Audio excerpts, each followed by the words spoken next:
7:45 hora de Venezuela. Estamos llegando a los Estados Unidos, Latinoamérica y el Caribe a través de la señal de televisión en Venezuela también, por supuesto a través de la radio y más allá, incluso a través de Internet. ¿Qué es una guerra proxy? ¿Por qué Rusia acusa a la OTAN de haberla iniciado? Recordemos que durante poco más de 4 décadas la Unión Soviética y los Estados Unidos estuvieron compitiendo por esferas de influencia alrededor del mundo, sin que nunca llegaran a combatirse mutuamente en un conflicto frontal y armado. Eso no significaba que durante aquel medio siglo no hubiera guerras entre ellos, sino que éstas ocurrían con toda su crudeza y destrucción, pero en otras partes y a través de otros actores. Eran las llamadas guerras proxy o guerras por delegación. La semana pasada el ministro de Relaciones Exteriores de Rusia, Sergei Lavrov, acusó a la OTAN de estar llevando adelante una guerra de este tipo contra Moscú. Vamos a conversar en profundidad sobre este tema con Bassem Tajeldine, analista internacional. Bassem, buenos días, bienvenido, tanto tiempo. Buen día, Eduardo. Gracias. Mira, ¿cómo analizas tú este término proxy? ¿Qué importancia tiene que sepamos leerlo, interpretarlo, ubicarlo en este contexto de lo que ocurre en Ucrania?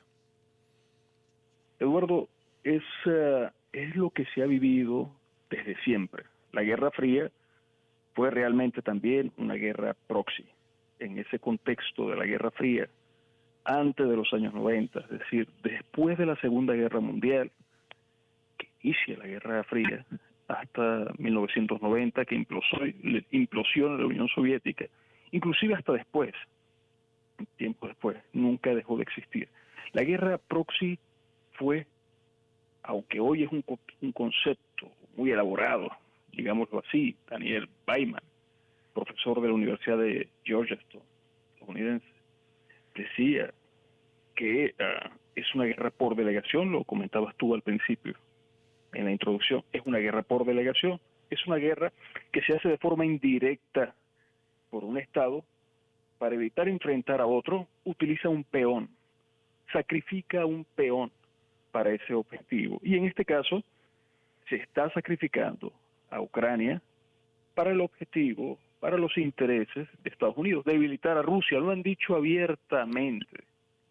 Y no será la primera vez ni será el último país que sacrificará a Estados Unidos para alcanzar sus objetivos geopolíticos. Lamentablemente, una clase política mediocre, criminal, apátrida, podría ser también, aunque se hacen llamar muy nacionalistas, que no lo son, otanistas sí, peones sí de Estados Unidos, se permite eso.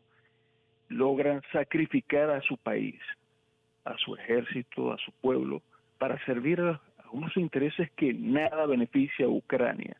Ucrania, que lo hemos dicho ya muchas veces, ha sido históricamente parte de lo que fue en el antaño el imperio zarista, después bajo la revolución bolchevique, 1917 en adelante, parte de las repúblicas socialistas soviéticas, la URSS, y posteriormente, lamentablemente, después de los años 90, cuando surgieron los nacionalismos en todas esas repúblicas exsoviéticas, entonces se divide, se permitió salirse de ese ámbito. Pero que constituye para Rusia, siempre lo ha sido. De hecho, Rusia nace en Ucrania, la Rus de Kiev nace allí, Rusia. Siempre ha sido un territorio estratégico importante y en el campo militar muy importante para Rusia. No puede permitirse eso. ¿Por qué? ¿Qué necesidad tenía? Y es lo que debemos de preguntarnos todos. Que Ucrania se una a la OTAN, que las fuerzas de la OTAN lleguen hasta las fronteras inmediatas de Rusia y amenacen a Rusia. Y no solamente eso, lo dijo públicamente Zelensky, dotarse de armas nucleares, además de los laboratorios que se consiguieron, laboratorios biológicos que ya admitió Estados Unidos, que sí creó en Ucrania, desarrolló en Ucrania para amenazar a Rusia, no solamente a Rusia, sino a todo el mundo, porque ahí está, vemos lo que ha significado un virus como el COVID que se expandió por todo el mundo y lo que pueda ocurrir en cualquier laboratorio, además de amenazar al país inmediato que es Rusia, puede ser un peligro para todo el mundo. El nacionalismo, mal llamado nacionalismo, el neonazismo. De neo porque es nuevo. Nuevo ¿por qué? Porque ya hizo las paces con el sionismo, con aquella lucha que Hitler inició contra la élite judía, europea, alemana y británica, que ya hoy dejaron atrás. Son hermanos gemelos ideológicos, hicieron las paces. De hecho, Zelensky es de origen judío, pero alienta, motiva, organiza elementos nazis con que no esconden sus banderas, su simbología. Lo has visto, Eduardo, las esvásticas en todos los batallones, las esvásticas alemanas, nazis, están ahí, las banderas. Stefan Bandera, por cierto, un líder para ellos, que se había unido al ejército nazi y amenazaba y motivó a grandes grupos ucranianos en aquel momento durante la Segunda Guerra Mundial para atacar a Rusia. Es decir, vemos cómo por muchos lados Ucrania significaba no solamente un peligro para Rusia, sino para el mundo entero. Y eso ha justificado para muchos, ¿cómo puede ser? No, ha justificado la acción militar de Rusia en ese territorio.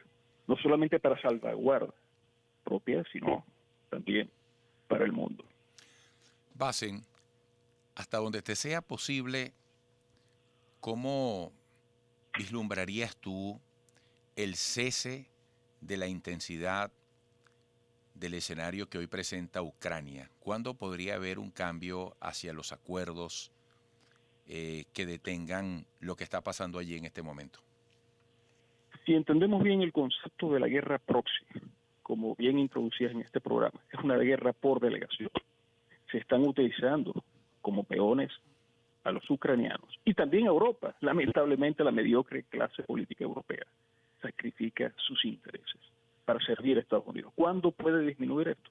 Cuando Estados Unidos lo decida.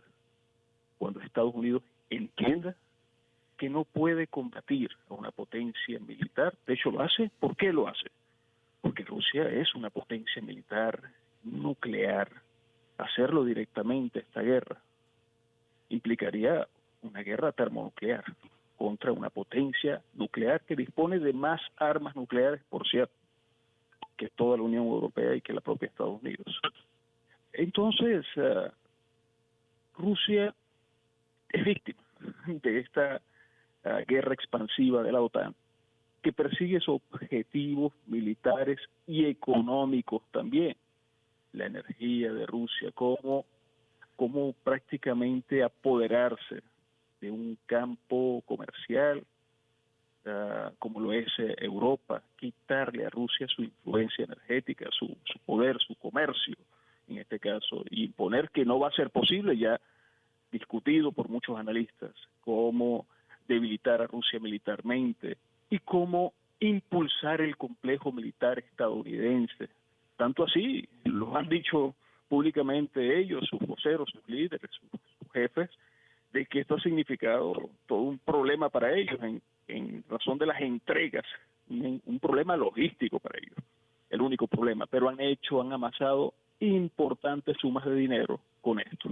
Y esto mientras Estados Unidos considere que sea necesario para beneficiar su complejo militar industrial, para debilitar a Rusia, para sus intereses geopolíticos y geoestratégicos, va a continuar. Lamentablemente va a ser así, se va a sacrificar un peón, ahí está Polonia, sigue en la cola, y otros peones que surjan por allí van a ser sacrificados para los intereses de Estados Unidos. Va a seguir esta guerra proxy, lamentablemente. Eso lo decidirá Estados Unidos. Por ende, esas mesas de negociación siempre fueron un teatro. Un teatro porque Zelensky, lamentablemente, no se manda solo. Cuando Estados Unidos decida, se sentará Estados Unidos con Rusia y acordarán como hicieron allá años atrás, en los años 90, con Gorbachev y la traición a Gorbachev, por cierto, la traición primera viene de allí, porque los acuerdos de aquel momento era que la OTAN no se iba a expandir hacia los países que conformaban la ex República Soviética, se iba a detener. No era necesario, de hecho ya había caído ese enemigo ideológico que era el comunismo, el campo comunista. ¿Para qué lo iba a hacer? ¿Por qué? Iba a seguir amenazando a Rusia. Pero no cumplieron, siguieron expandiéndose. Todos esos países cayeron bajo el campo de influencia económica europea. Está bien, ese no era problema para Rusia.